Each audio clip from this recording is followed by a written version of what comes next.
नमस्कार। जय श्री कृष्ण।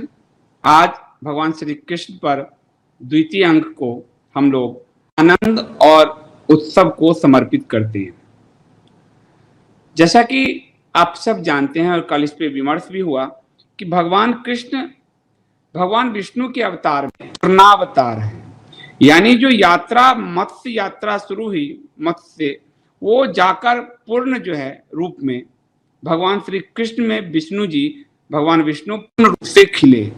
यानी बीज की जो यात्रा है वो फूल बनने की जो यात्रा है वहां जाकर पूरी होती है और वही भगवान श्री कृष्ण में वो पूर्ण अवतार के रूप में खिले। इस पूर्ण अवतार में पूर्ण का मतलब है कुछ भी अधूरा नहीं। पूरे मानव इतिहास में भगवान श्री कृष्ण अकेले ऐसे हैं जिन्होंने जीवन को तोड़कर नहीं देखा, जिन्होंने शरीर और आत्मा को तोड़कर नहीं देखा, और इसीलिए वो रास कर पाए, रास रचा पाए, क्योंकि उनके लिए शरीर अलग नहीं था, आत्मा अलग नहीं थी। यदि शरीर नहीं होगा तो आत्मा को धारण नहीं करेगा, और यदि आत्मा नहीं होगा तो शरीर निष्प्राण होगा। दोनों एक दूसरे के पूरक हैं। धर्मों में, अन्य धर्मों में अगर आप देखेंगे वहां एक सप्रेशन है, दमन है, दबाया गया है शरीर के प्रति। आप अगर कैथोलिज्म में जाएंगे तो आपको देखिएगा शरीर को टॉर्चर करता हुआ दिखाया गया है। आप किसी और मजहब में वहां जाएंगे तो हमारे बुद्ध धर्म में ही आएंगे तो आपको बात मिलेगी। लेकिन भगवान श्री कृष्ण टोटलिटी में मानव को जोड़ते हैं। वो अपने तरह मानव को पूर्ण बनाना चाहते हैं और इसीलिए वो पूर्ण अवतार कहे गए हैं। भगवान श्री कृष्ण के यदि हम रूपों को देखें तो महाभारत का जो काल है, महाभारत का जो समय है, वेद व्यास जी ने महाभारत में प्रौढ़ यानी युवा और प्रौढ़ कृष्ण की चर्चा की। युवा और प्रौढ़ कृष्ण की चर्चा करते हैं वो जो अर्जुन को गीता का ज्ञान देते हैं। पांडव के लिए वो सखा हैं, पांडव को राज्य दिलवाते हैं और शिशुपाल का वध करते हैं। लेकिन महाभारत के बाद जब समाज में इतना बड़ा ध्वंस विध्वंस युद्ध हो नहीं पाया कभी, और एक दिन बैठे हुए थे वेद व्यास जी, ये जो 1,00,000 श्लोकों का महाभारत उन्होंने रचा, लेकिन उनके हृदय की प्यास जो है, उनके एक अतृप्ति का भाव उनके अंदर विद्यमान था। और वो जानते थे कि महाभारत का युद्ध जो है उसने बड़े स्तर पर समाज को क्षति पहुंचाई है। लेकिन इसका दूसरा पक्ष ये था कि महाभारत के युद्ध में भगवान श्री कृष्ण मजबूरी बस रक्षार्थ नहीं जाते, आनंद स्वरूप जाते हैं। इसीलिए वो पूर्ण है, आनंद के साथ जाते हैं, उत्सव के साथ जाते हैं। वो जब कौरवों की सभा में अपना विराट रूप दिखाते हैं, वही उनके आनंद का, उनके पूर्ण होने का प्रकटीकरण है वहां पर। तो युद्ध जो हम रक्षार्थ करते हैं, भगवान श्री कृष्ण ने युद्ध को भी आनंद के साथ लिया और मानव को यह संदेश दिया कि युद्ध लड़ना जरूरी नहीं है। इसीलिए वो पांडवों के लिए 5 गांव मांगने भी जाते हैं कि 5 गांव में भी लेकर भी यह युद्ध शांत हो सके। परंतु यदि युद्ध आपके द्वार पर खड़ा है तो युद्ध से पलायन नहीं, युद्ध को आनंद के साथ स्वीकार करिए। और वो महाभारत जैसा युद्ध लड़ने वाला भारत का समाज एक समृद्ध समाज था। इतना बड़ा युद्ध, इतने अस्त्र शस्त्रों के साथ कोई गरीब दीनहीन समाज, देश नहीं लड़ सकता। यानी भारत अपने चरमोत्कर्ष पर था और वहां यह युद्ध अनिवार्य था। महाभारत के बाद हम देखते हैं कि समाज में एक उदासी का भाव आया, और वो आज तक अगर हम देखेंगे तो महाभारत के बाद हमने युद्ध नहीं लड़ा। यदि हम वर्ल्ड वॉर 1-2 को देखें तो प्रथम विश्व युद्ध के बाद कहा गया जर्मनी खड़ा नहीं हो सकता, और जर्मनी खड़ा हुआ और प्रचंड वेग से खड़ा हुआ। अमेरिका, ब्रिटेन ये युद्ध लड़ते लड़ते आज विकसित राष्ट्र की श्रेणी में है। परंतु हमने युद्ध जब भी लड़ा तो रक्षार्थ लड़ा। हम पृथ्वीराज चौहान हो, गौरी का हमला हुआ तो हमने रक्षार्थ उस युद्ध को लड़ा, हम आक्रामक होकर नहीं गए बाहर। महाभारत के बाद हमारी आक्रामकता पर बड़ा आघात पहुंचा और भगवान कृष्ण जो चाहते थे कि समाज के विकास में युद्ध अवश्यम भावी है, हम युद्ध ना लड़ें, पर युद्ध निकट खड़ा हो तो हम पलायन ना करें। भारत के मानस ने भगवान श्री कृष्ण के उस मनोभाव को पकड़ नहीं पाई, और वो पलायन आप आजादी आंदोलन में भी देखिए कि आजादी के आंदोलन में जो लड़ने के लिए सुभाष चंद्र बोस जाते हैं, हम उनको स्वीकार नहीं करते, हम गांधी को स्वीकार करते हैं जो हमें पलायन वृत्ति दे रहे हैं, पलायन के राह पे ले जा रहे हैं। तो भगवान श्री कृष्ण ने आनंद का जो स्वभाव दिया, सच्चिदानंद भगवान विष्णु को कहा गया है, यानी सनातन का जो मूल स्वरूप है वो आनंद का है, फ्लावर का स्वरूप है। कभी भी आपके कोई भी फूल जब खिलता है वो उदास नहीं होता, प्रकृति जब झूमती है वो उदास नहीं होती, नदियों का जो तरंग है वो उदास नहीं होता, और चिड़ी की जो चहचहाट है वो भी उदास नहीं होती। प्रकृति जब उदास नहीं है तो मानव क्यों उदास है? भगवान कृष्ण यही कह रहे हैं कि युद्ध में भी आनंद। और उसके बाद जब स्थिति ये बनी, वेद व्यास जी बैठे थे, नारद जी ने कहा आपने तो इतना बड़ा शास्त्र लिखा, अब आपके इस हृदय में जो हाहाकार है उसकी वजह क्या है? तो बोले इसमें हमें शांति नहीं मिली, ताप मिल रहा है, ताप मिल रहा है। तो नारद जी कहते हैं भगवान वेद व्यास को कि आप श्री कृष्ण के यानी जीवनी बाल लीलाओं का, महाभारत के पूर्व जो भगवान श्री कृष्ण की लीलाएं हैं उनका वर्णन करिए, आपके हृदय की ताप तो शांत होगी, मानव के हृदय की ताप भी शांत होगी। और वहीं से पुराणों की रचना शुरू हुई, और भागवत, श्रीमद् भागवत की रचना किया वेद व्यास जी ने, जिसमें हमें भगवान श्री कृष्ण कई रूपों में नजर आते हैं। और जो भागवत की जो रचना की, उस भागवत की रचना का जो स्वरूप आधार है वो दो आधार है। आधार है एक अद्वैत का आधार, जो हमें बाद में आदि शंकराचार्य, उपनिषद, उन सब की यात्रा में दिखता है, और दूसरा है भक्ति का आधार। मानव मन की पीड़ा को भक्ति ही हर सकता है, मानव की जो पीड़ा है वो भक्ति ही हर सकता है, और भक्ति उस रूप में जो परमात्मा से मनुष्य एकाकार हो जाए, यानी दो का भाव मिट जाए। कृष्ण भगवान द्वंद्व में रहकर भी दो के भाव से पड़े थे, जो कल मैंने आपको बताया था। तो वो दो का भाव मिट जाए, इसके लिए वेद व्यास जी ने जो पुराणों की रचना की, उसमें भगवान श्री कृष्ण का वो लीला पुरुषोत्तम का रूप सामने आया। और जो आध्यात्मिक यात्रा है उसके जो 3 सोपान हैं, एक उसका जो भौतिक रूप है जो आपको रासलीला में दिखा, जिसको लेकर आज का जो हिंदू, जिसको धर्म का ज्ञान नहीं है, वो कई बार वो हिंदू कुंठा भाव में आ जाता है, और उसी को लेकर हमारे कई सारे दूसरे हों, उन्होंने पुराणों पे हमला किया, क्योंकि वो विशुद्ध ज्ञान की शुष्क शाखाओं के जरिए ही समाज को बदलना चाहते थे। लेकिन महाभारत के बाद जो वेद व्यास जी ने दिया, यानी परमात्मा से अपने आप को पूरी तरह से जोड़ लेना, और भक्ति यानी कि भक्ति की जो अवस्था है, चरम अवस्था है, वो भागवत में प्रकट होता है। और मध्यकाल में भक्ति को चरम अवस्था हमें रामचरितमानस में देखने को मिलता है।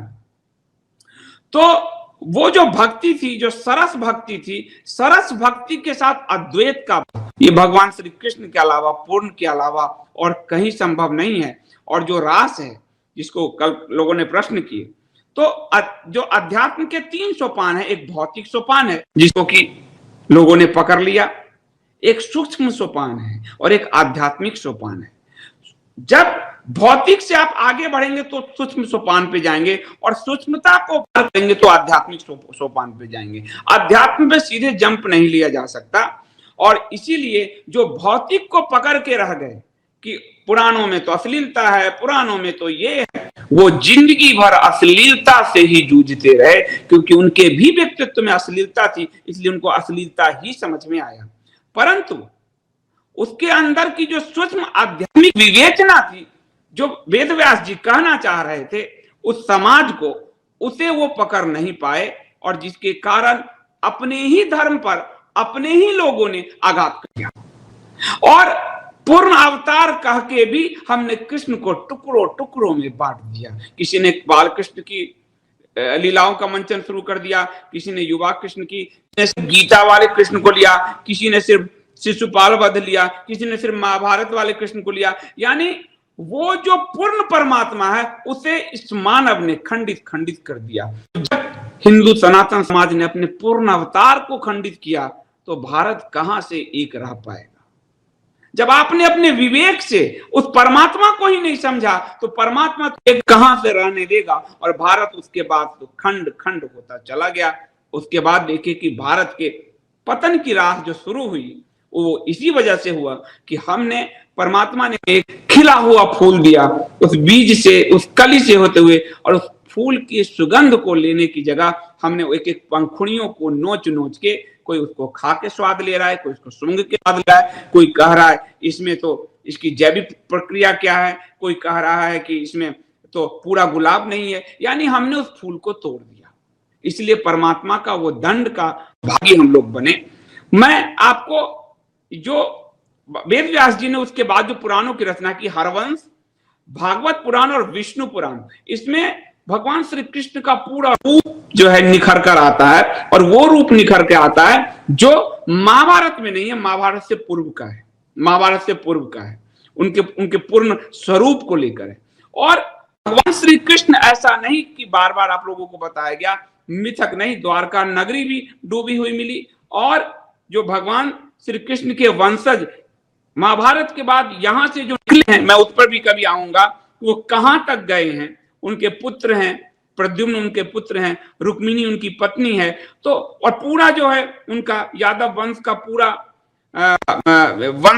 वंशावली है। लेकिन चूंकि मानव नहीं समझ पाया, इसलिए हमने उनको मिथक कह के, बड़ा आसान होता है कि हम भगवान कह के किन्हीं को अपने पूजा घर में बंद कर दें। अब जब जनता का वो जो हृदय है उस पे जो एक कहिए कि नर्म पानी का के रूप में जो है वो उस हृदय पर भक्ति का रस आया, तो समझिए कि उस समय की जनता को कितना कितना राहत मिला होगा। और वो भगवान की लीलाओं में अपने आप को कितना खोया होगा। रास लीलाओं पर जो कई बार अटैक किया जाता है, मैं सीधे आपको विष्णु पुराण से उसके अर्थ समझाने का प्रयास करता हूं कि विष्णु पुराण भी, लेकिन चूंकि हमने नहीं पढ़ा और हमें हमारे समाज के लोगों ने कहा अश्लील है, क्योंकि हम रंगीन चश्मा अगर लगाए रहेंगे तो चीजें हमें रंगीन दिखेगी। जाकी रही भावना जैसी, तुम मूरत देखी चिंत ऐसी। हमने लाल चश्मे लगाए, हमें लाल दिखा, हमने वासनाओं का त्याग नहीं किया, इसलिए हमने अपने भगवान में भी वासना ढूंढ लिया। वो भगवान जो आत्मा और शरीर को व्यक्त नहीं करते, लेकिन हमने ही अपने कुंठा बोध से शरीर और आत्मा को तोड़कर देखा। जब परमात्मा को ही मानव जाति ने तोड़ दिया, सनातन धर्मियों ने तोड़ दिया, तो परमात्मा, तो फिर तो भारत को टूटना ही था। और वो टूटा क्योंकि पूर्ण अवतार को भी हमने तोड़कर देखा। अब जब कालिया का मर्दन होता है और उससे पहले राक्षस का जो वध होता है, ये पराशर जी पूरा सुना रहे हैं विष्णु पुराण जो है। और जब गोवर्धन की पूजा होती है, उसके बाद इंद्र का प्रकोप होता है, भगवान गोवर्धन को धारण करते हैं और फिर जो है कृष्ण की स्तुति होती है। और उसके बाद वहां के जो लोग हैं गोकुल के, वो घबरा जाते हैं। वो कहते हैं कि तुम कौन हो, हे लीलाधर तुम कौन हो। वो साफ साफ कहते हैं, हे केशव तुम कौन हो, और तुम में जो ये, तुम गंधर्व हो, यक्ष हो, दानव हो, देवता हो, कौन हो तुम कि तुमने इतने राक्षसों का वध किया, तुमने कालिया मर्दन कर दिया, तुमने गोवर्धन उठा लिए, आम लोग तो नहीं उठा सकता, तुम कौन हो। और तब भगवान को लगता है कि मेरे से यहां का समाज डर रहा है, इसलिए समाज को भक्ति की धारा की ओर ले जाना है। यानी उनका कान्हा, उनका कन्हैया उनका अपना बालक है, उनके घर के साथ, उनके घर में जा रहा है, उनके यहाँ रास रचा रहा है। यानी वो भय दूर हो जाए। ये विष्णु पुराण से ही मैं ले रहा हूं, कोई अपने तर्क नहीं गढ़ रहा मैं। और वो कह रहे हैं कि मैं तो आपका बंधु हूं और आप सबको नमस्कार है, मैं आपका हूं। भगवान कहते हैं, भगवान श्री कृष्ण कहते हैं, और भगवान कहते हैं कि हे गोपगण, यदि आप लोगों को मेरे संबंध से किसी भी प्रकार की जो है डर, भय न हो, लज्जा न हो, तो मैं आपको कहूं कि मैं आप लोगों का ही बांधव आपका ही हूं। न मैं देव हूं, न गंधर्व हूं, न यक्ष हूं, न दानव हूं। मैं आपका बांधव हूं और मैं आपके बीच का हूं। आज हमारे बीच में कोई व्यक्ति थोड़ा सा हो जाता है तो हम उसको भगवान मानने लगते हैं। और ये है तो वो मुमकिन है, तो वो मुमकिन है। वो अगर हमें बुला लें तो लगता है कि हम पाताल से ऊपर, आसमान से ऊपर उठ गए। वो आप दृश्य की कल्पना कीजिए, जब वो इतने राक्षसों का वो छोटा बालक नाश कर रहे हैं तो गांव वाले तो डरेंगे। वहां भगवान अद्वैत का रूप धारण करते हैं कि मैं और तुम दो नहीं हैं, मैं और तुम एक हैं। और फिर प्रभु जो है रास का आयोजन करते हैं। और उसके बाद रास का क्यों? क्योंकि जो निरअहंकार भाव है, ईगो का जो लेस है, उसके प्रथम चरण है प्रेम। और प्रेम ही जाकर भक्ति में परिणित होता है। प्रेम की यात्रा ही भक्ति में जो है परिणित होता है। और बिना प्रेम को जाने, बिना प्रेम को समझे आप भक्ति की यात्रा नहीं कर सकते। और यहां गांव वाले डरे हुए हैं, तो प्रेम का वो संदेश देना जरूरी है। यदि भगवान यूनान की तरह क्या पुरुषों के साथ रास रचाते? अरस्तु सुकरात की तरह जहां होमोसेक्सुअलिटी थी, पुरुष पुरुष के मूर्तियां बना रहे थे, क्या भगवान पुरुषों के साथ रास रचाते? भगवान ने गोपिकों के साथ रास रचाना, ताकि वो जो तप्त हृदय है उसको एहसास हो कि ये मेरा कन्हैया है। और ये जो दो का भाव पैदा हो गया, वो दो का भाव समाप्त हो जाए कि तुम अलग हो, तुम देवता हो कि गंधर्व हो, यक्ष हो, क्या हो, मैं मानव हूं। ये जो द्वैत पैदा हुआ, ये द्वैत अद्वैत में भक्ति के द्वारा कैसे परिणत हुआ, ये आपको भागवत पुराण और विष्णु पुराण से और वेद व्यास जी ने उसी अद्वैत को भक्ति धारा की तरफ मोड़ते हुए, जो अद्वैत आदि शंकर ने तर्क के जरिए समझाया, उपनिषदों की व्याख्या करके समझाया, उसे वेद व्यास जी ने सरलता से रास के जरिए समझा दिया। और फिर गोपिकाओं के साथ वो रास रचाते हैं, भगवान रमन करते हैं। और फिर वो सर्व विष्णु पुराण लिखता है में है कि ईश्वर श्री कृष्ण गोपिकों में, उनके पतियों में, उनके समस्त प्राणों में आत्म स्वरूप वायु के समान व्याप्त हो गए। वो सबके हृदय में वो पहुंच गए। वो जो समाज पर भय था, ये बालक कौन है, वो भय दूर हो गया। ये तो मेरा कन्हैया है, बांसुरी बजा रहा है, ये मेरा कन्हैया है, रास रचा रहा है। और इसे ही हमारे तथाकथित मूढ़ समाज ने रास का अर्थ, क्योंकि भौतिक नेत्रों से देखते रहे, आध्यात्मिक नेत्रों से अद्वैत वो समझ नहीं पाए। और वो विष्णु पुराण लिखता है, जिस प्रकार आकाश, अग्नि, पृथ्वी, जल, वायु और आत्मा समस्त प्राणियों में व्याप्त है, उसी प्रकार वे भी सभी प्राणियों में, सभी पदार्थों में व्याप्त है। वो किस में नहीं है? पूर्णावतार तो यही है कि हर प्राणी में। और ये जब नरकासुर का वध करते हैं भगवान, 16,100 जब रानियां, जो 16,100 जो स्त्रियां थी जिनका हरण किया था नरकासुर ने, भगवान हर किसी के साथ पानी ग्रहण, उनका विवाह हो रहा है अलग अलग स्थानों पे, वो सबके साथ व्याप्त है। नारद जी ने देखा कि ये क्या है, इनके साथ भी, इनके साथ भी, इनके साथ भी, यानी वो सर्वेश्वर सबके साथ है, वो अद्वैत है। वो तुम्हारे साथ भी है, वो हमारे साथ भी है। क्या मेरे घर में कृष्ण की मूर्ति है तो तुम्हारे घर से कृष्ण की मूर्ति छिन गई? आज मेरे घर की मूर्ति है, आज मैं जो पूजा कर रहा हूं, तो क्या तुम्हारे घर में पूजा नहीं होगा? तुम्हारी मूर्ति जैसे तुम्हारी है, मेरी मूर्ति जैसे मेरी है। वो कन्हैया तुम्हारी था, वो कन्हैया मेरा भी है। भगवान सबके साथ व्याप्त हो जाते हैं। यही तो सर्वव्यापी पूर्णावतार सनातनियों ने क्यों कहा, क्यों वेद व्यास जी ने कहा? वो पूर्ण है, वो कहीं भी अधूरे नहीं है। और आश्चर्यचकित होते हैं जब 16,100 स्त्रियों के साथ उनका एक साथ विवाह हो रहा है अलग अलग जगहों पे, वो एक साथ सबके जीवन में दिख रहे हैं। नारद आश्चर्यचकित होते हैं। प्रभु कहते हैं कि यही तो अद्वैत है, यही तो भक्ति है। जबकि नारद भक्त शिरोमणि है। और मानव इतिहास का पहला जो स्वयंवर विवाह हुआ, वो भगवान विष्णु और माता लक्ष्मी का हुआ, जब सागर मंथन हुआ और माता लक्ष्मी उनसे निकली वहां से। और मानव इतिहास का प्रथम प्रेम पत्र यदि लिखा किसी ने तो रुक्मिणी ने लिखा, भगवान श्री कृष्ण को लिखा। यानी वो हर रूप में है। पूर्ण अवतार केवल एक चीज को धारण करके हो सकता है, क्या?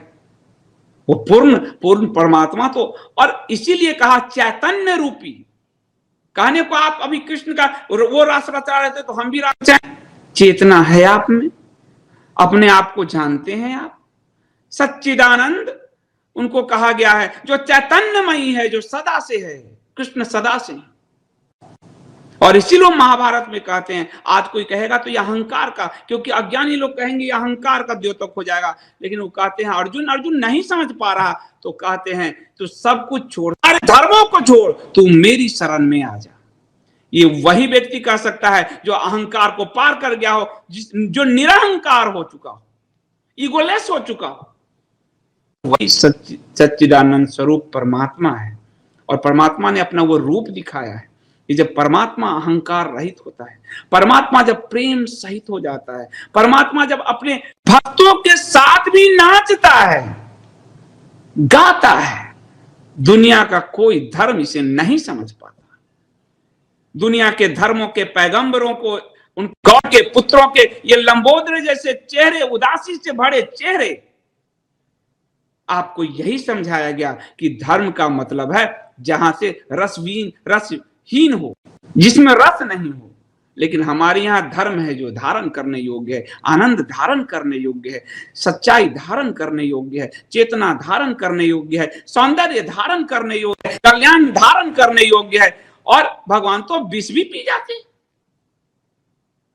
तो मानव सभ्यता के इतिहास में भगवान श्री कृष्ण से सुंदर, भगवान श्री कृष्ण से पूर्ण, भगवान श्री कृष्ण से संपूर्ण पुरुष कोई नहीं। और भगवान श्री कृष्ण अपने नाम की भी व्याख्या करते हैं, वो केंद्र है। कृष्ण का मतलब सिर्फ श्याम नहीं होता, कृष्ण का मतलब केंद्र होता है।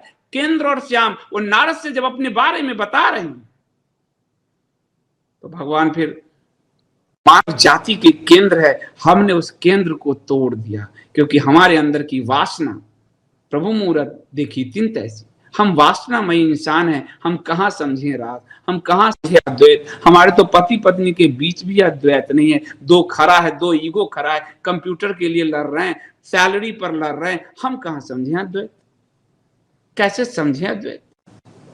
जिसने प्रभु को नहीं समझा वो क्या समझेगा? अपने रिश्तों में जो अद्वैत नहीं ला पाया वो प्रभु के साथ क्या लेके आएगा? इसलिए हमको रास, जिसको भी रास डराती है, कल किसी ने कहा लज्जित करती है, अपने अंदर झांकिए, आपके अंदर वासना भरी हुई है। आप अपने वासना को देखिए, वो वासना पिघल जाएगी। कामनाएं भरी पड़ी है, काम भाव भरा पड़ा है, इसलिए उस परमात्मा में भी काम दिख रहा है। हमें तो उस परमात्मा में भक्त, अद्वैत और नृत्य दिख रहा है। कहने को तो गुलाब के फूलों में भी आप कहेंगे कि निषेचन की प्रक्रिया हुई इनके बीच में, इसलिए ये खिल गया, वहां भी काम दिख। लेकिन जो काम रहित हो चुका है उसे तो गुलाब की सुवास ही नजर आएगी। इसलिए पूर्ण परमात्मा भगवान श्री कृष्ण को पूर्णता से समझने की आवश्यकता है। वो पृथ्वी पर एकमात्र परमात्मा है जो आनंदमयी है, जो गीतमयी है, जो बांसुरी बजाते हैं, जो आनंद से भरे हुए हैं। वो मानवता को संपूर्ण बनाना चाहते थे, उनके जाते ही मानवता ने उनको ही खंडित कर दिया। और जिस देश ने उनको खंडित किया वो देश आखिर समृद्ध कैसे रह सकता था? दानवों ने उसे रौंदा। भगवान कहीं मुस्कुरा कि दानवों के रौंदने के कारण आप जो मध्य एशिया में, अरब कंट्री में, हमारे शिवलिंग को भी उन्होंने काम के भाव से, ये पुरुष शिष्ण है। तो कामनाओं, कामी लोगों की बात आप यहां लेकर क्यों आ जाते हैं? वो तो कामी हैं, वो तो स्त्रियों को लूटने वाले हैं।